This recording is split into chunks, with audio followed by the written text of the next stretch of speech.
मनुष्य के सामने सबसे बड़ा प्रश्न यह नहीं है कि भगवान है या नहीं। सबसे बड़ा प्रश्न यह भी नहीं है कि स्वर्ग है या नरक।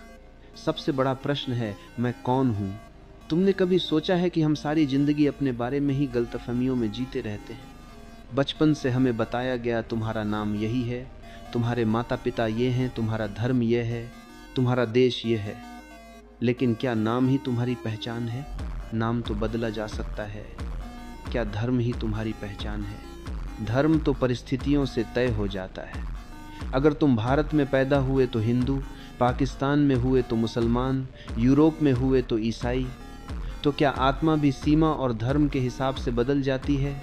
नहीं, आत्मा तो वही रहती है। देखो, दुनिया भर के मंदिर, मस्जिद, चर्च, गिरजाघर सब इसी एक प्रश्न के चारों ओर खड़े किए गए हैं। लोग प्रार्थना कर रहे हैं, साधना कर रहे हैं, उपवास कर रहे हैं, लेकिन भीतर यह प्रश्न छुपा हुआ है, मैं कौन हूं? अब सोचो, तुम खुद को शरीर समझते हो, लेकिन शरीर हर पल बदल रहा है। जिसे तुम बचपन में शरीर कहते थे वह अब कहीं नहीं है। जवानी का शरीर और है, बुढ़ापे का शरीर और हो जाता है। फिर भी तुम कहते हो मैं वही हूं। तो यह मैं शरीर नहीं हो सकता।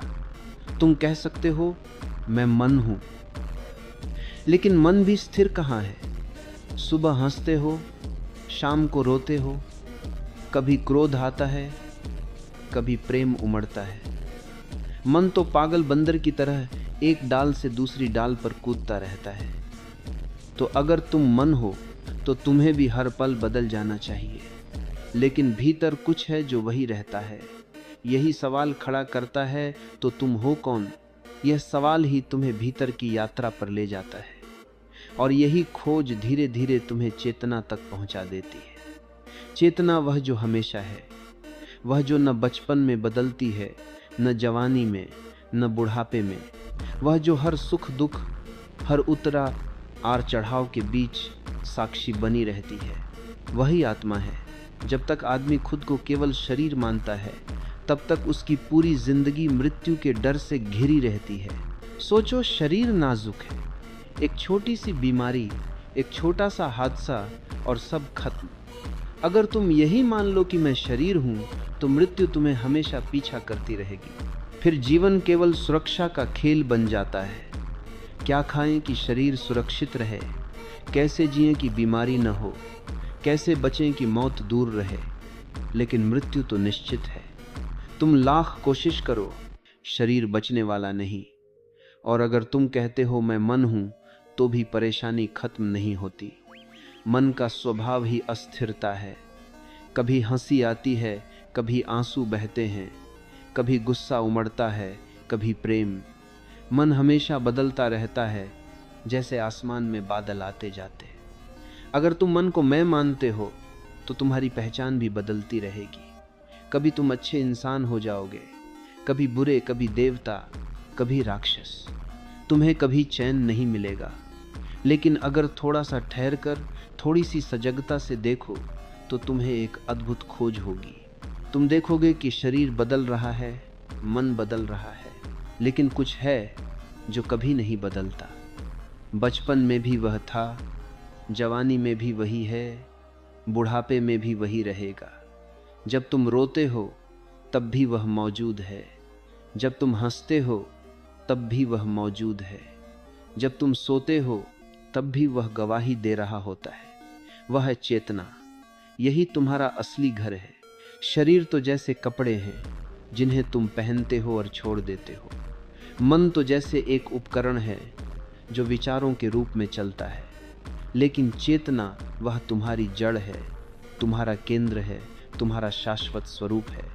याद रखो, शरीर तुम्हारा घर नहीं है, मन तुम्हारा घर नहीं है। तुम्हारा असली घर चेतना है, जहां कोई भय नहीं, कोई बदलाव नहीं, केवल शांति है। चेतना को समझने के लिए तुम्हें किसी ग्रंथ, किसी शास्त्र, किसी गुरु की लंबी व्याख्या की जरूरत नहीं है, क्योंकि चेतना कोई विचार नहीं है, यह कोई सिद्धांत नहीं है, यह तुम्हारा अपना ही अनुभव है। बस थोड़ी देर आंखें बंद करो, शरीर को ढीला छोड़ दो और भीतर देखना शुरू करो।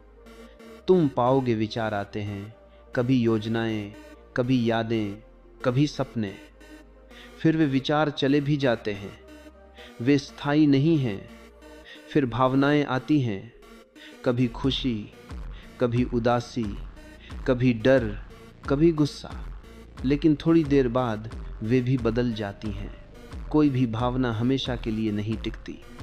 लेकिन ज़रा ध्यान दो, जब विचार आते हैं तब भी कोई है जो उन्हें देख रहा है। जब विचार चले जाते हैं तब भी वही देखने वाला मौजूद है। जब भावनाएं उठती हैं तब भी कोई है जो उन्हें महसूस कर रहा है। जब भावनाएं मिट जाती हैं तब भी वही मौजूद है। यही देखने वाला, यही जानने वाला ही तुम्हारा असली स्वरूप है।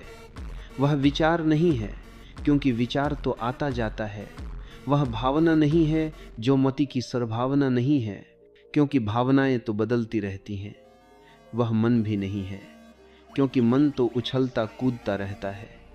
वह जो हर चीज़ का साक्षी है, वह जो हर चीज़ को देखता है पर खुद कभी नहीं बदलता, वह है चेतना। और यही चेतना ही तुम्हारी आत्मा है। देखो, यह कोई कठिन साधना नहीं है। यह तो अभी इसी क्षण तुम्हारे भीतर उपलब्ध है। अभी तुम सुन रहे हो तो सुनने वाला कौन है? अभी तुम समझ रहे हो तो समझने वाला कौन है? अगर तुम थोड़ा गहराई से देखो तो पाओगे तुम वह शरीर नहीं जो बाहर बैठा है, तुम वह मन नहीं जो विचार कर रहा है, तुम वही हो जो सबको जान रहा है। यह जानने वाला न कभी पैदा होता है न मरता है। वह शाश्वत है, अमर है। और जब एक बार तुम इसे पहचान लेते हो तो तुम्हें किसी और पहचान की ज़रूरत नहीं रहती। तुम्हारा नाम, तुम्हारा धर्म, तुम्हारा समाज, तुम्हारी सफलता सब झूठी पहचाने हैं। तुम्हारी असली पहचान सिर्फ यही है, तुम चेतना हो। लोग आत्मा को खोजते हैं जैसे कोई चीज़ खो गई हो, जैसे किसी का चश्मा खो गया हो और वह हर जगह ढूंढ रहा हो, कभी मेज़ पर, कभी बिस्तर पर, कभी किताब के अंदर। लोग सोचते हैं कि आत्मा भी कहीं शरीर के भीतर छुपी होगी, जैसे दिल में या दिमाग में या किसी खास जगह पर। लेकिन यह खोज ही गलत दिशा में है। आत्मा कोई वस्तु नहीं है। वस्तु हमेशा बाहर होती है। तुम पत्थर को छू सकते हो, पानी को पकड़ सकते हो, फूल को सूंघ सकते हो, लेकिन आत्मा को तुम न छू सकते हो, न पकड़ सकते हो, न देख सकते हो। क्यों? क्योंकि आत्मा वस्तु नहीं है। आत्मा तो तुम्हारा ही होना है। वह तो तुम्हारी उपस्थिति है। जैसे दीपक जलता है तो प्रकाश अपने आप फैलता है। तुम दीपक को छू सकते हो, लेकिन प्रकाश को छू सकते हो क्या? प्रकाश तो केवल अनुभव किया जा सकता है। वैसे ही शरीर एक दीपक है। लेकिन जब जीवन का दीपक जलता है तो चेतना की रोशनी चारों ओर बिखर जाती है।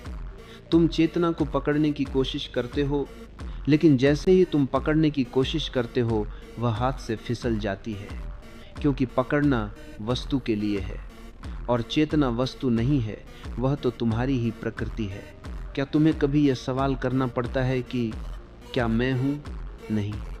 होने का अनुभव तो हमेशा है। तुम हो, यही सबसे बड़ी सच्चाई है।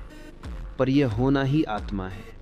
जब तुम कहते हो मैं हूँ, तो यही मैं हूँ आत्मा की सबसे पहली झलक है। लेकिन जब तुम कहते हो मैं यह हूँ या मैं वह हूँ, तो तुम वस्तुओं से खुद को जोड़ लेते हो। कभी शरीर से, कभी मन से, कभी रिश्तों से, और तभी भ्रम पैदा होता है। आत्मा कहीं छुपी नहीं है कि तुम्हें खोजनी पड़े। आत्मा हमेशा यहाँ है, अभी है। बस तुम उसे पहचान नहीं पाते, क्योंकि तुम बाहर की चीज़ों में उलझे रहते हो। आत्मा को ढूंढने का अर्थ यह नहीं कि कहीं बाहर से इसे लाना है।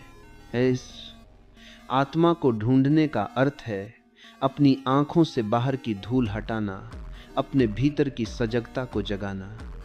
और जैसे ही तुम सजग होते हो, तुम्हें पता चलता है आत्मा कोई वस्तु नहीं, आत्मा ही तुम्हारा होना है, तुम्हारी उपस्थिति है। तुम सोचते हो कि मनुष्य दुखी क्यों है? क्योंकि